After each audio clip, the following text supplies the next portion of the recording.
Hello everyone, we are going to attempt the harder version of module number 2 that showed up in the DSAT November paper 2025.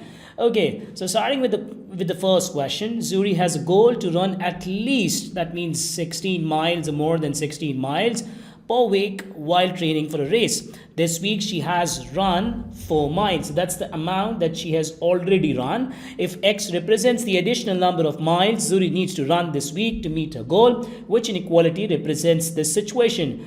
Now we are given that she had already completed 4 miles of running and she need to complete X more miles. The sum of these two types of miles should be at least 16, or that should be greater than or equal to 16. So that should be the right inequality. We don't have to literally solve this inequality for variable X. We just have to translate this in the form of a linear inequality that's correctly mentioned in answer option D over here. Moving on to the next question, question number 2. Okay, so again we are provided with the pair of parallel lines. Now what else is given to us? If W is equals to 147, so that's 147 given to you right over here.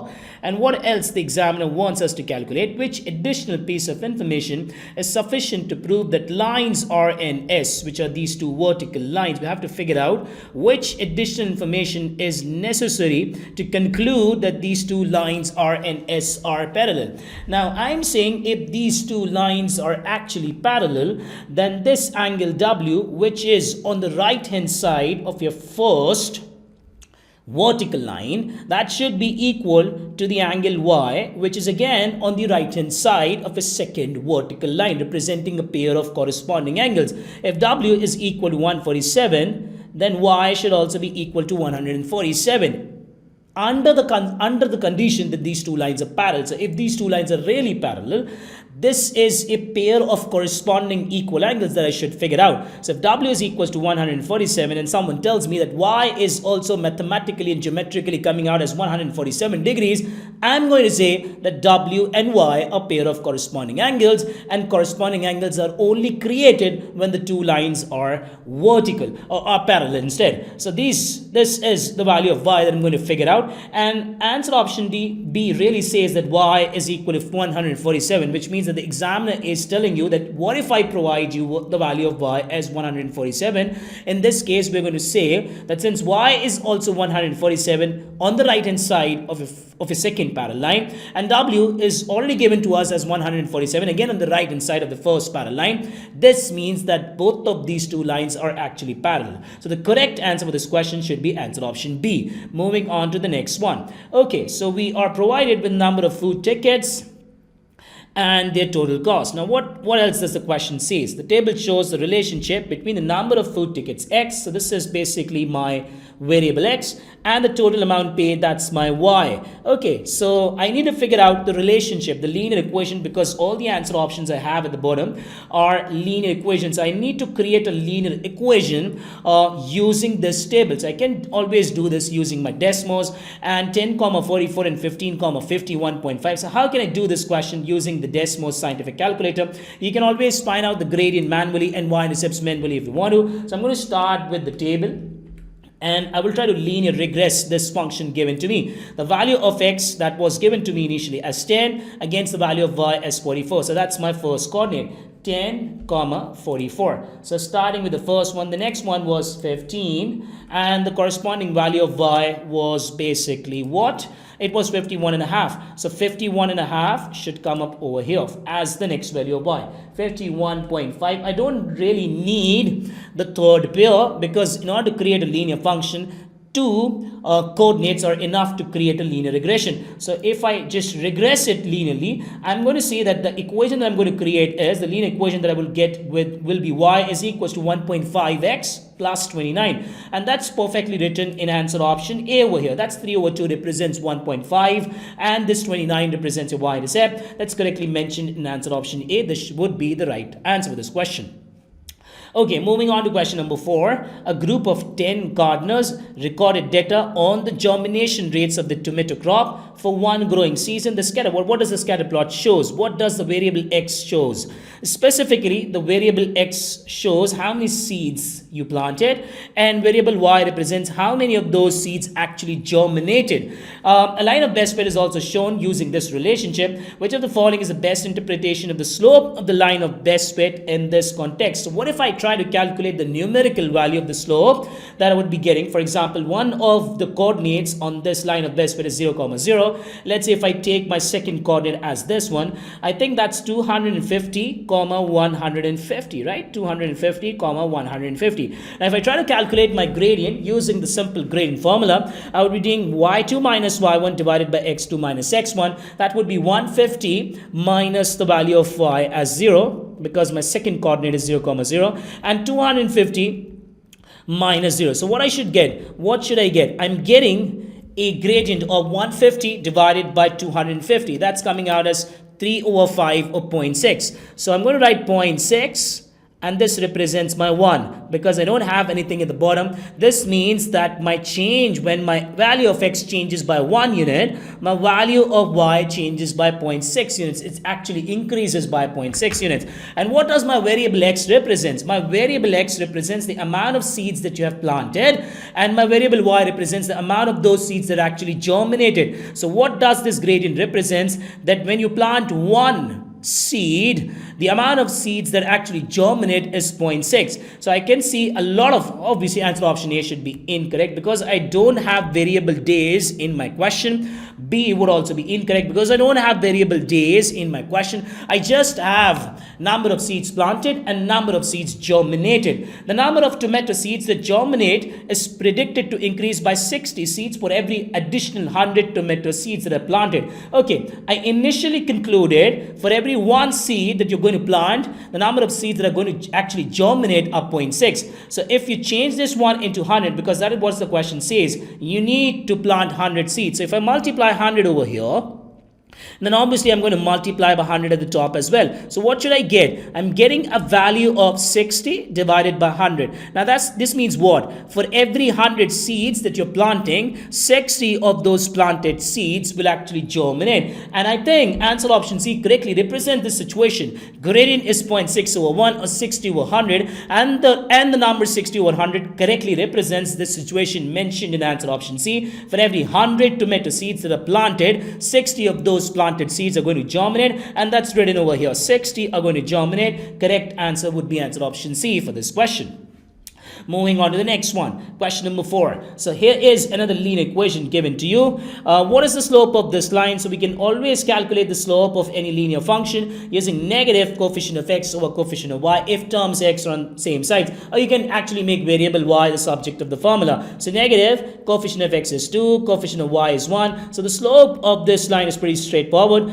M is equals to minus 2. That should be the right choice for this question. Moving on to the next one. Okay, so I've got 3 linear functions with me. What do I have to do? I have to multiply the first 2 of them. So f of x times g of x. Let's just do this first. 2x plus 3 needs to multiply itself by another linear function, that's 7x minus 2. And once I'm done multiplying, I need to subtract the value of h of x from their product, which is basically 5x plus 6. And the examiner is telling me that you will get a quadratic equation in its standard form. The coefficient of x squared is a, the coefficient of x is b, and the constant term that you would be getting would represent your value of c. And I really have to figure out the value of constant b, which is basically the coefficient of term x. So let's try simplifying this quadratic expression. 2x once multiplies by 7x would give you a product of 14x squared, and then take 2x times minus 2, that would give you minus 4x, and then 3 times 7x, that would give you 21x, and 3 times minus 2, that would be minus 6, minus times 5x would be minus 5x, and minus times 6 would be just minus 6. So if you simplify, or you can just quote the right answer without actually simplifying, because this is your coefficient of term x, minus 4x plus 21x subtracted 5x again. So minus 4x plus 21x is always 17x, and 17x minus 5x should give you a positive 12x. So I will get a term of x where the coefficient of term x will be 12, and that is literally my value of constant b. So the right answer for this question should be answer option B over here. Moving on to the next question. Question number 7, a symbolic form. You need to substitute a for x over here. So a plus 11 divided by 5, and then once you're done substituting, you need to equate your function by negative 18. So let's equate it with negative 18. Simplifying this for constant a would be negative 18 times 5, that would be negative 90, and subtracting 11 from both sides, you will get this as negative 101 as the right value of constant a, pretty much correctly mentioned in answer option A. That was an easier question, by the way. Question number 7. Okay, moving on to question number 8. The table shows the values of x and the corresponding values of y for 3 points on line J. So this is a line that we have. Line K also lies in the xy plane and is defined by the equation y is equals to 4x. Okay, so there's another line that's called line K. That's the equation for line K is given to you as y is equals to 4x, but the equation for line J is not given to you. You can always put this on your Desmos and just linearly regress this entire table.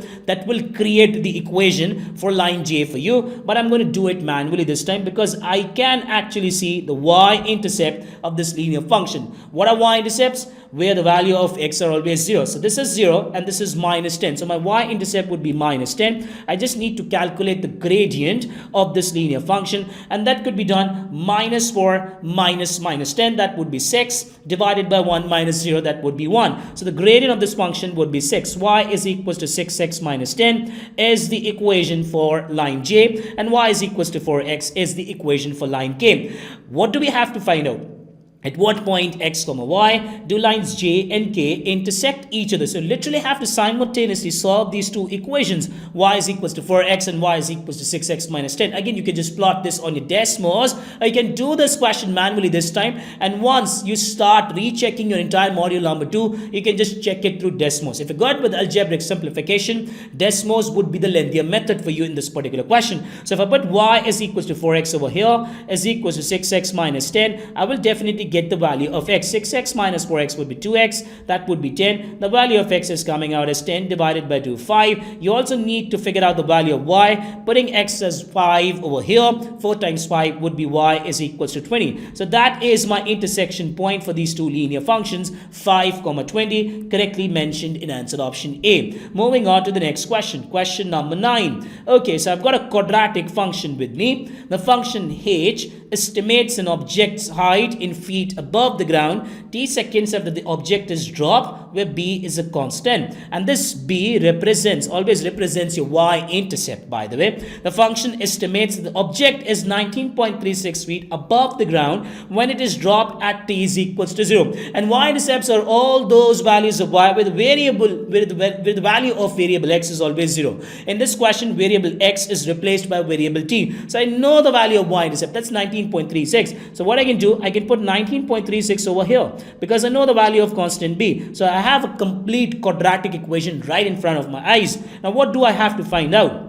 How many seconds after being dropped does the function estimate the object will hit the ground? So obviously when the function hits the ground, obviously the height of that function, height of that object would be 0. So what I'm going to do, I'm going to put 0 for my height. 0 is equals to minus 16t square plus 19.36. I'm going to solve this quadratic equation for the constant t. So 16 for the variable t, basically 16t square is equals to 19.36. You just have to divide both of the sides by 16 and then eventually square root the constant. So 19.36 divided by 16, and once I square root this number, I'm getting my value of t as exactly 1.1 or 11 over 10. That should be the right answer for the variable time in this question. Moving on to the next one, question number 10. Okay, so we have a modulus function over here, and we don't really have to solve this modulus function. We just have to figure out how many solutions does this given equation have.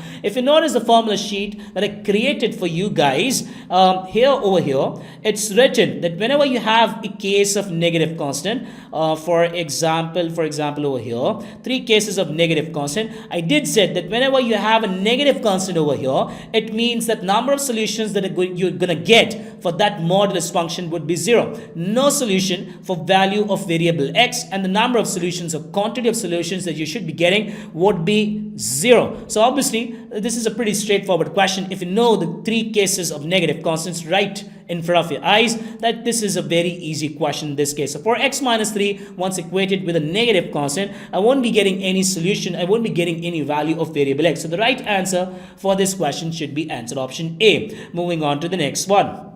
Okay, the function h is defined by h of x is equals to an exponential function where a and b are positive constants. Okay, so you have the coordinates right in front of you, 0, 10 and 2, 13. You can always substitute these two constants and then create two simultaneous equations in the form of constants a and b, and then just calculate the product of a and b once you have the individual values of a and b, or you can just regress this entire exponential function given to you like this. For example, the equation over here is y is equals to a raised to the power x. So for example, a raised to the power variable x, and then plus the constant b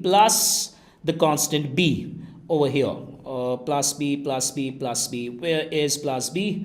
Okay, just a moment. I'm going to start with the table first because I think I know the values of my coordinates. Okay, so I'm starting with the table first. What do I have? 0, 10 and 2, 13. 0, 10, 0 and then 10. These are the coordinates that I have. And 2, 13, 2 and then 13 over here. Or you can just do it algebraically as well if you're good. It's just that a lot of people don't know how to regress this. That is why I'm doing it using a Desmos, but I can do it manually as well. I will show you how we can do these type of questions manually. For example, over here, we know the value of variable y that's labeled as y1. So I'm going to put y1 over here. y1 and then approximate symbol, the regression symbol, and then I'm going to put the entire equation. My equation was a and then variable x, a raised to the power x. I'm going to shift to the power, and then I'm going to put x1 instead of x1, and then I will drop myself onto the baseline plus b. The constant that you have is plus b. Here's the equation. Y is approximately equal to a raised to the power x plus 1 plus b. The value of a is 2 and the value of b is 9. You just really have to calculate the product of these two values. That's pretty simple now. A is 2 and b is 9, and 2 times 9 would be 18. That's the answer for this question. But if you want to do it manually, you can do it manually as well, starting with this coordinate 0, 10. You're going to put y as 0 and x as 10. So this would be the equation. Sorry, x is 0 and y is 10. Y is 10. A raised to the power 0 plus b. A raised to the power 0 would be just 1. Any number raised to the power 0 is always 1.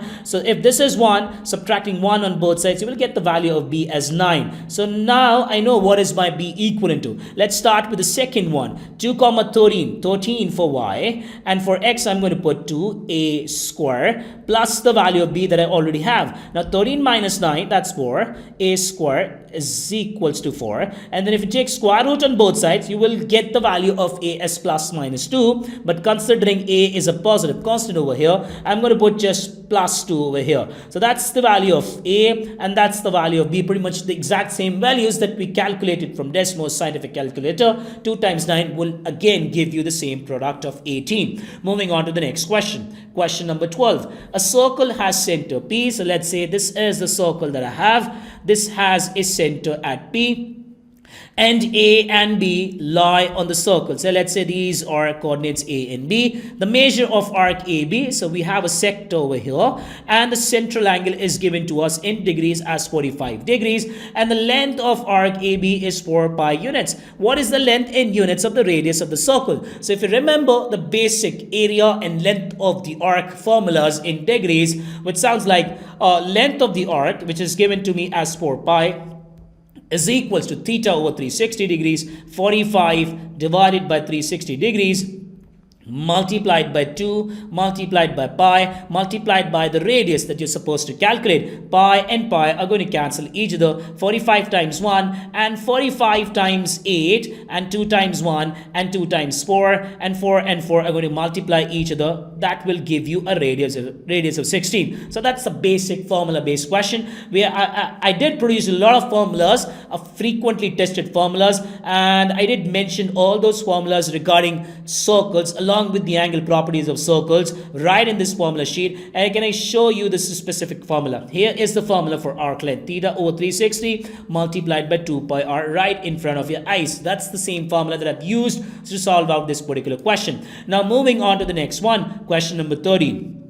The function f is defined by f of x is equals to 56 times 0.19 raised to the power x, which means that my rate is given to me as 19%. That's my 19%. And when I'm saying that my rate is 19%, it means that the value of y, or the starting value of y as 56, is decreasing by 81% due to every unit change in x by 1. So when x increases by 1, the value of y decreases by 81%. Why I'm saying x increases by 1? Because if you see the denominator of your exponent, that's nothing. And when there's nothing at the bottom, there's always a 1 there. So when x changes by, or when x increases by 1, the value of y decreases by 81%. That's the special formula that I did discuss with you guys in one of my formula sheets for the exponential functions equations. For any positive integer n, the value of f of n is p% less than the value of f of n minus 1. So if you see the difference in this value of x and in this value of x, what's the difference you're getting? N minus 1, that's your second value of x, minus the third value of x. N was the first value of x, n over here, and minus n minus 1. So if I subtract these, I will automatically figure out that my value of x is changing by 1 unit, n minus times minus plus 1. So the examiner really wants you to figure out by how much the value of y will decrease, by how much the value of y will decrease when the value of x changes by 1 unit. If this is n and this is n minus 1, the change literally in both the values of x is of 1 unit. For example, if I put 4 over here for n and then 4 over here again for n, 4 minus 1, that would come out as 3. So if this is 4, this is 3. This is 10, this is 9. If this is 100, this would come out as 99. So the examiner really wants you to figure out the change in percent in the value of y that you will observe when the value of x changes by 1 unit. And that's pretty much self-explanatory. We did said initially that when the value of x changes by 1 unit, the value of y will decrease by 81%. And that's the exact same thing that the examiner wants you to calculate. The right answer for this question should be answer option D. Question number 14. Now, in this equation, k is a constant. The equation has exactly one real solution. It's a quadratic equation, which means that the value of my discriminant should be equal to 0. So starting with my discriminant function, b squared minus 4ac, equated with 0. The value of b is under root k minus 3, under root k minus 3, or the coefficient of term x squared, minus 4 times the value of coefficient of x squared. That's 1 right in front of your eyes. The value of the constant term that you are having is 42, equal to 0. Square and root are basically going to cancel each other. You're left with k minus 3, and then you're left with minus 4 times 42. So what is minus 4 times 42? 4 times 42 is negative 168. When added 168 on both sides, this will become 0 plus 168, and the value of constant k that you will evaluate, once you will evaluate, that would come out as 171. What is the value of k? It's 171 as answer option A. Moving on to question number 50. Okay, so I've got one equation of the circle with me, and then I've got one linear function right in front of my eyes. In the given system of equations, m and b are basically negative constants. That's the information provided to you. In the xy plane, the graph of the equations in the given system intersect at the point minus 5, y, where the value of y should come out as less than 0. So basically, let's say these are two graphs. This is your circle. And let's say you have a linear function intersecting like this. In the xy plane, the graph of the equation of the given system intersect at the point -5, y. So you know one value of x where these graphs actually meet. So what if I put that value of x of -5 in my first equation? I will automatically figure out the second value of y. -5 square is 25. Plus y square remains as it is equal to 36. And 36 minus 25 is always what? That's always 9 any day of your life. And oh sorry, that's 11. That's 11 over here. Y square is equals to 11. And if you square root the number 11, you will get y is equals to plus minus under root 11. But I'm going to write this as negative under root 11. Why? Because the question did specify that the value of y that you will get will be a negative value. And that is why I've completed this coordinate with the second value of variable y as negative under root 11 instead of positive under root 11. So that was the trickier part in this question. What I'm going to do, I'm going to put this negative under root 11 and I'm going to put this negative 5 as value of x in my linear function, because I really have to solve my linear function for the constant b. So what should I get? Because now I know both the two coordinates, both the values of x and y that lies on both of these two graphs. Now negative under root 11 is equals to m times x, and the value of x is -5, so this would become minus 5m plus b over 4. Now if you subtract, if you add 5m on both sides, you will get negative under root 11 plus 5m is equals to b over 4. And now if you multiply both of the sides by 4, what should you get? Negative under root 11 plus 5m by 4. You will be in a position to make variable b the subject of the formula. 4 times negative under root 11, that's negative 4 under root 11 right over here.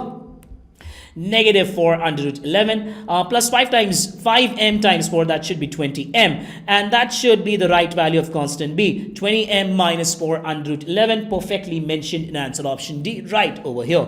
Moving on to the next question, question number 16. That's a good question, but the fact is this question has not appeared in the paper for the first time. A lot of times we see a question, a specific question, mixtures. This is one of those conventional mixture questions that you're going to expect in your DSAT exam.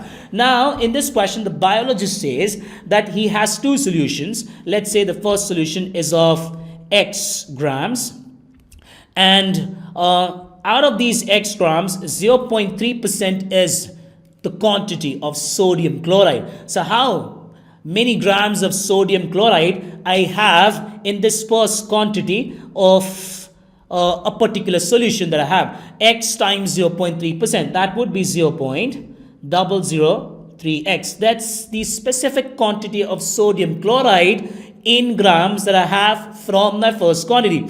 The question says a biologist makes a solution that is 0.3% of sodium chloride by mass with a solution that is 0.15% sodium chloride by mass to obtain a new solution which has a total mass of 80 grams. Now here is a catch. You're mixing two solutions. Let's say this is one of them and this is the second one. But once you mixed those two solutions, you created a third solution having a total mass of 80 grams. So if the first solution out of those two solutions has a mass of x grams, the second solution out of those two solutions should have a mass of 80 minus x grams, because I know that the total mass of those solutions is given to me as 80 grams. So if one of them is x grams, the other one of them should be 80 minus x. And for the second solution, the quantity of sodium chloride that I have is 80 minus x times 0.15%. So that should be 0.0015 times 80 minus x. Now what I've done over here,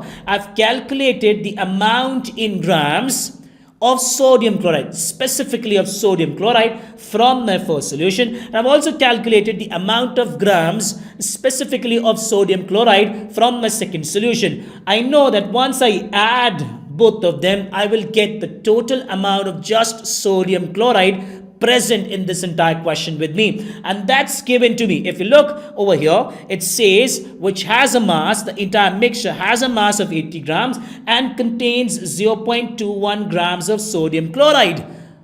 the total mixture that you created was of 80 grams, and out of those 80 grams, the amount of sodium chloride was just 0.21 grams. So I know the total of these two individual sodium chlorides, that's equivalent to 0.21. So I've created a linear equation over here. 0.003x needs to subtract itself from 0.0015x. So what is 0.003 minus 0.0015? So I'm getting this as 3 divided by 2000x. So 3x divided by 2000. And what is 0.0015 times 80? 0.0015 times 80. That is coming out as 0.12, and this 0.12 is obviously going to subtract on the other side. So 0.21 minus 0.12. I'm basically solving this linear equation, which you can again solve it using a Desmos as well. 0.09. So that's the constant that I have. If I divide both of my sides by 3 over 2000, I will get the value of x. So 0.09 multiplied by 2000 divided by 3. So I'm getting the value of x as 60. And if you notice, what was x? X was basically the total grams I had for my first quantity. So my first quantity had a total 60 grams. My second quantity had a total of 80 minus 60, 20 grams. And what I'm supposed to figure out? How many grams of 0.3% of sodium chloride solution did the biologist use? That is basically the total of your first solution. The examiner wants you to figure out the total of your first solution. The total of my first solution was assumed as x initially, and the value of x that I figured out eventually was 60. So the correct answer for this question should be answer option C. Moving on to the next one, question number 17. Okay, for data set A, the table summarizes the distribution of the number of pieces of mail received by a business each day during a period of 11 days. Okay, so this is the data that I have. The data value 13 is removed from the data set A to create data set B. This is entire data set A.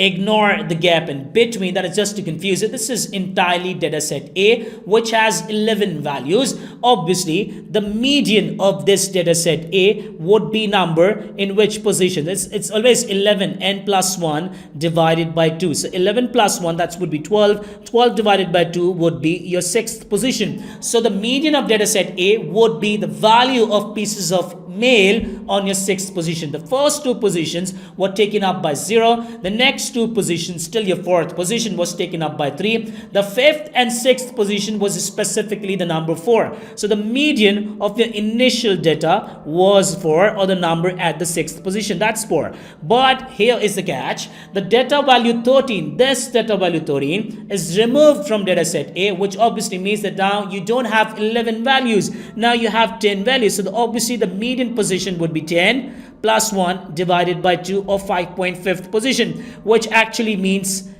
between the invisible value between your 5th and 6th position will be your new median value. So what is the invisible value between my 5th and 6th position? So the first 2 positions was taken up by the number 0. The next 2 positions was taken up by the number 3. So we're done till 4th position. The 5th value was 4, and the 6th value is also 4, because the frequency of 4 is 2. It occurred twice in the data. So I have my 5th value as 4 pieces of mail. I've got my 6th value of 4 pieces of mail again. So the median that I would be getting would be the invisible value between these two 4s, or the average of the number 4 and 4, which is always again 4. So I'm not observing any change. I'm not observing any change in my median value from the first data set A to the second data set B. So the right answer for this question is the median is not changing. The median of data set B is actually equal to the median of data set A, correctly mentioned in answer option C.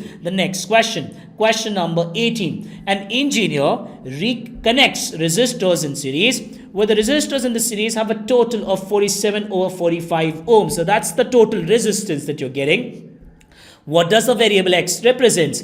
X resistors of type A. Now this represents the number of resistors you have for type A, and once you're multiplying x by 1 over 5, this 1 over 5 would obviously mean the number of resistance that you're getting from one of those type A resistors. And over here, that's 1 over 9. This 1 over 9 would obviously mean the number of resistance you're getting from one of those type B resistors. And the very end, you need to figure out and what does that A and B constants represents, which each have a resistance of A ohms, and Y resistors of type B, which each have a resistance of D ohms. Now over here, A should represents the value of 1 over 5, and over here B should represents the value of 1 over 9, because I did said that 1 over 5 represents the amount of resistance from the type A, from one of those type A resistors, and 1 over 9 represents the amount of resistance you would be getting from one of those type B resistors, and that's pretty much represented by the constants A and B.